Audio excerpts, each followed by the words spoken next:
Shalom Bapak Ibu, shalom semuanya. Judul renungan kita adalah Kristus menebus kita. Kristus menebus kita dari kutuk hukum Taurat dengan jalan menjadi kutuk karena kita. Sebab ada tertulis, terkutuklah orang yang digantung pada kayu salib. Galatia 3 ayat 13. Mungkin ada yang bertanya, pendeta, zaman Adam dan Hawa belum ada hukum Taurat. Seharusnya Tuhan Yesus menebus kita dari kutuk makan buah pengetahuan. Karena itulah awal dari dosa.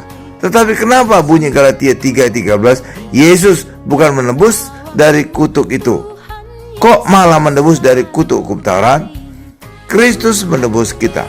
Karena hukum Taurat itulah wujud dari buah pohon pengetahuan yang baik dan yang jahat. Buah pohon ini membuat Adam dan Hawa tahu yang baik dan yang jahat.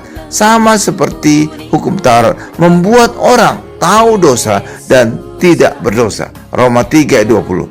Jadi ketika Adam dan Hawa makan buah pengetahuan yang baik dan yang jahat, itu sama terkutuknya, sama dosanya dengan orang yang hidup di bawah hukum Taurat.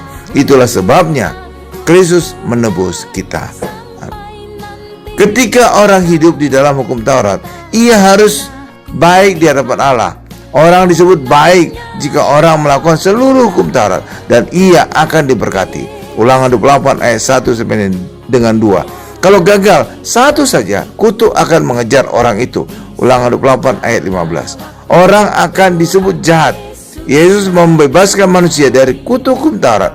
Sebab hidup di bawah hukum Taurat sama dengan hidup ketika Adam dan Hawa makan buah pengetahuan yang baik dan yang jahat.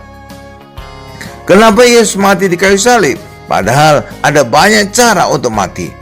Hukuman mati yang lazim bagi orang Yahudi adalah dirajam dengan batu. Contohnya Stefanus. Bahkan wanita yang tertangkap basah berzina hampir mati dirajam dengan batu.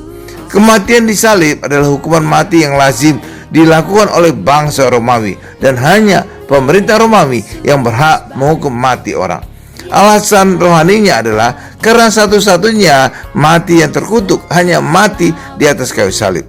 Jelas dikatakan di Galatia 3 ayat 13b, terkutuklah orang yang mati di atas kayu salib. Salib adalah inti dari hukum Taurat, mengasihi Allah dan mengasihi sama. Amin Bapak Ibu, Tuhan Yesus memberkati.